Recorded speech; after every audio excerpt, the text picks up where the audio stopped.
Well, replacing the element on these things is easy. There are 4 Torx screws on the shroud, and then you simply pull the element off. So this is the element, type 33, 120 volts, 1600 watts, and it's held together with a square steel shaft up the middle, which is crimped on the ends. And I've just been filing the crimp off. I've actually filed the crimp away, so it will come off. There's a little square steel washer, then that part,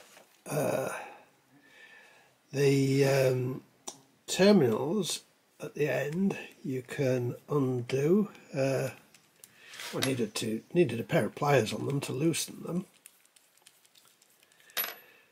Then the thing comes apart like that, and straight away I could see what had happened.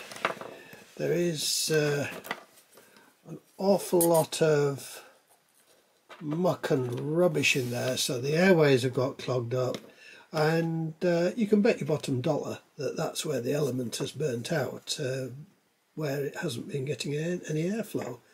So I'm just going to blow it out with compressed air and come back in a minute. We'll have another look at it. The answer is regularly take your elements out and flush them through with clean compressed air.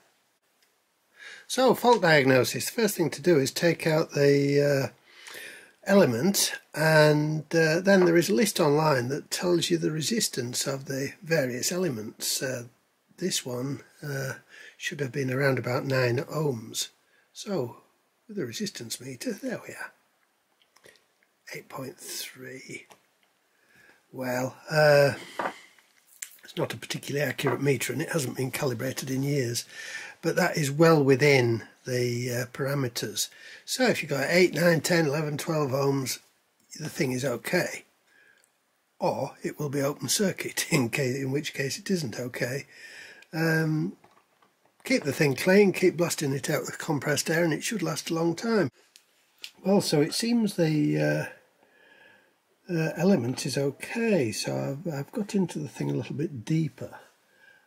You have to take off a stretchy rubber ring which covers the screw holes.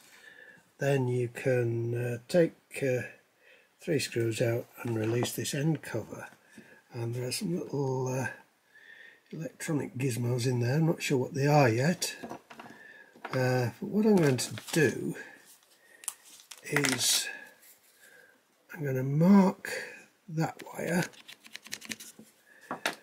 and then I'm going to take a picture of it, and then I'll know how I can put it back together. And I'm going to desolder these wires just so that we can find out what the bits and pieces are and what they do.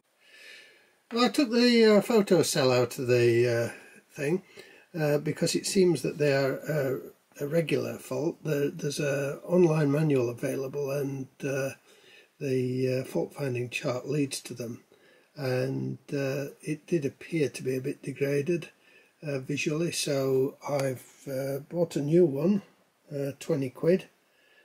20 quid for a couple of quid component, but that's what you have to do. And it seems these 3 electronic components that I was concerned about bridging are just terminal blocks, so it doesn't matter if they are bridged. So I'm going to solder in the new photo cell and see if we've got a fix. Yeah, back in business. If the element is faulty, then just replace the element. If the element is good, I think the first thing to look at will be that photo cell. Good luck. And if you found this helpful, please subscribe.